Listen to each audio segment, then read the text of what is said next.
Ayun nga, kaagising lang namin ni Zayden at nagpaaraw nga kami. Kasi nga may ano siya, may sakit siya, 'di ba? At napaliguan ko siya kahapon na yun, nagkasipon nakaubo siya pero hindi naman malala kasi nga may mga turok siya, may mga vitamin siya na iinom.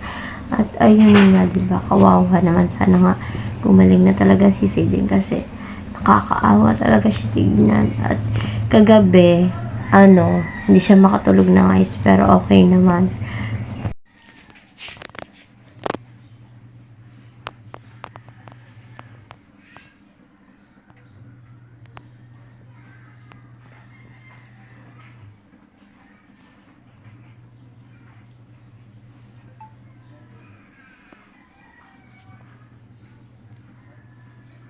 At ayun nga, sa buong araw wala naman kaming ginagawa at gagawin lang namin tutulog, kakain, gising, tulog, kain, maglinis, maglaba. Yun, everyday routine namin kaya wala namang CCTV dito sa bahay kasi kita nyo naman yung mga ina-upload kong video. And si Papa nakahiga at ayan, ang aming sala, diba? Sarap sa pakiramdam na yung may ganan. Hi, grabe naman. Ganyan talaga pag honest always at binibiyaan tayo ni Lord at ayun. At wala lang, ang sarap lang magpahinga sa sarili mo, sa'yo, pero hindi sariling amin. Char. Ayun nga, kung ano na sinasabi ko, diba? Emi-emi lang ko, ayan.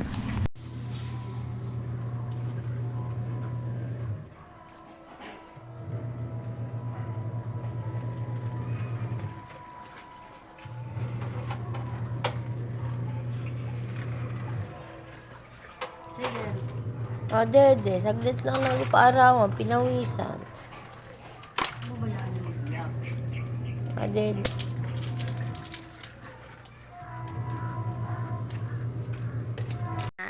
Naglabas si mama kasi nga ilang araw din ako hindi nakapaglaba at tinamad ako at siya muna ang maglalaba kasi nga ngayon lang naman siya nakapaglabat. Ako naman sunod-sunod ang laba ko kasi nga tinamad nga tayo. Sobrang init talaga kasi nga summer na at ayun. Wala tayong choice. Dito lang tayo sa bahay, sa kwarto kahit mainit.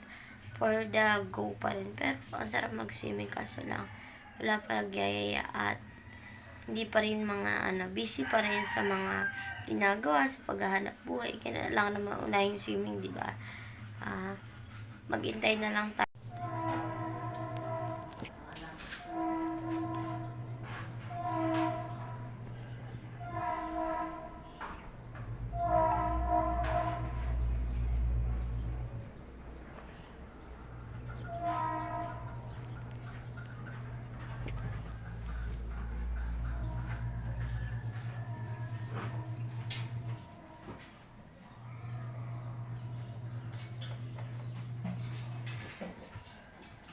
Ayun nga guys, ang ganda talaga ng araw. Tapos mamaya na naman, mainit na naman. Tangina, ang init natin, grabe. Tapos may mga virus pa talaga na kumakalat na naman. Kaya minsan, hindi na ako nanonood sa TV. Sa cellphone na lang kasi nai-stress din ako, di ba? Ang dami ko nang iniisip. Tapos yung mga ganyan-ganyan pa. Tapos may patay-patay, may virus, ganyan-ganyan. Mawawalan daw ng tubig. Nakaka-stress isipin ganito na pala nangyayari sa mundo natin. Pero laban pa din sa buhay kasi nga ito lang naman yung binigay ni Lord sa atin, tanggapin natin at ayun, dasal lang tayo always. Yun lang naman yung mga gagawin natin.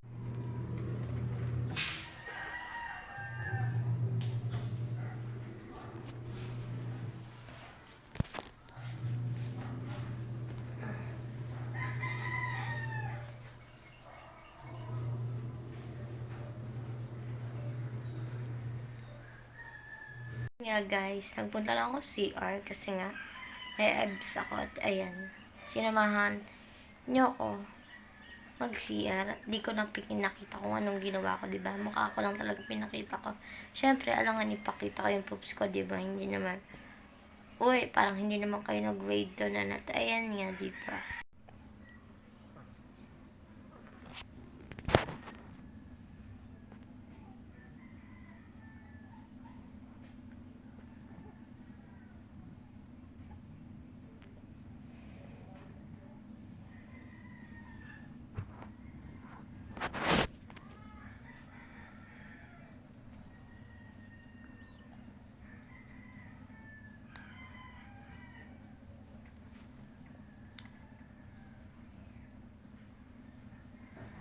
na nagmuni-muni lang ako at inisip ko yung mga mangyayari at mga nasa isip ko. Syempre naman guys, syempre, ang dami ko nasa isip ko kung anong gagawin ko. Pero kung na pareho ko kayo, mararamdaman nyo din kasi nga ang hirap sobra. Hindi ako masya, hindi ako nagsasalita. Sinasarili ko lang talaga.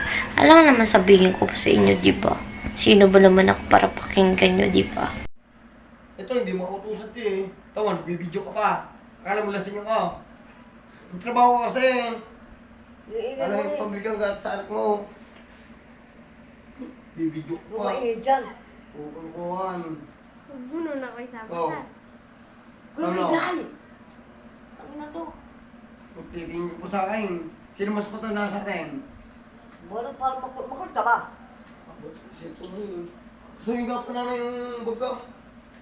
Ba't Gising mo. ganyan ka? Gising mo mamaya pagka ano. Musta? Kapatid, huwag kang gano'n sa akin ha. Ina-inay mo eh. Hindi ako maingay. Ay tama no, kamay nga Ang eh. ngayon ko lang. Kapatid ko. Nakadyo. Si Pati, ito mo, bibidyo ko pa, babasahin yung cellphone mo. Kala mo yung nakadroga ako eh. Nga, lasing na naman si Kuya Balat. Gano'n naman siya pag nalalasing. Lahat sinabi niya na lahat siya na ang tama at ako na ang mali. Gano'n naman talaga, diba? At ayan, alam niyo naman, pag lasing, nintindi lang natin. Pero, yung mga sinasabi niya, nakakasakit ng puso. Kaysa ganito, kaysa ganyan, diba? Ay, sewan ko, ganun talaga. Paglaseng at lalaki rin at yun, iniintindi lang namin. Always paglaseng, alam ko naman, masakit, pero lahat yun nasa isip ko. Di naman siya laseng, okay naman. Paglasing naman siya, ganyan. Ganun talaga nagagawa ng alak. Ay nako, pabrika ng alak, isarado nyo na yan, nakakaloko yan. At nakakasakit ng ulo yung mga ganyan-ganyan na yan. Nalokohan. Makakajam kahit pa ano.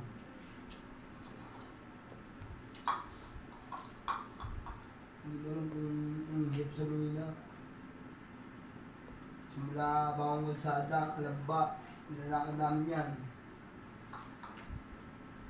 Ito, sana huwag ka magagalit sa amin kuya. May anak ka na. Hindi naman ako nakakasa sa'yo eh. Hindi ko nakasa eh. Yan. Bumulat. Nakagraduate ka na po. Lahat na sinabi, lahat na ng nakaraan sinabi. Hindi ko alam bakit paulit-ulit kayo, di ba? Kinakalimutan ko na nga lahat at bumabangon at nagbabago. Bakit kayo ganyan?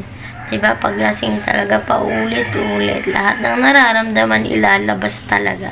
Wala tayong choice kung hindi makinig sa mga salitang nakakasakit at ganun talaga always matanda siya, unawain natin siya at pag nasasaktan ako, sumasagot na ako syempre, alam naman magpatalo ako, diba? Ganito na nga yung naging sitwasyon ko, tapos magpapaapi pa ako, hindi po nga syempre, kaya nga reality show, diba?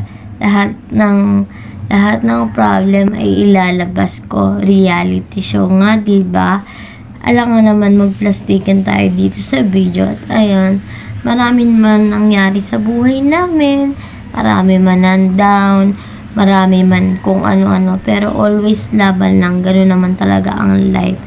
At hindi naman tayo totally perfect. Lahat naman tayo nagkakamali, lahat tayo nakakasabi ng masasakit na salita sa tao, kaya kung may mga ganun man, dasal lang always tayo, o kung may natapakan man ng tayong tao ay mag-sorry tayo kasi nga natapakan natin, di ba? Kung tayo yung apihin, okay lang. Pero kung nakakasakit na, syempre lalaban tayo always. Ganun ang mindset natin, di ba? At ayun, yun nga. At hanggang dito na lang aking video. Diyos me, nahaba na yung reality show. Kaya nga reality show, di ba? Totoong buhay. Hindi ka plastikan, hindi ka anuhan, totoo. Kaya yung mga ilalabas ko sa video ko ay panoodin nyo na lang at huwag nyo kalimutan i-subscribe ang aking YouTube channel. At ayun lang, hanggang dito na lang, di ba? Papahabain ko pa ba?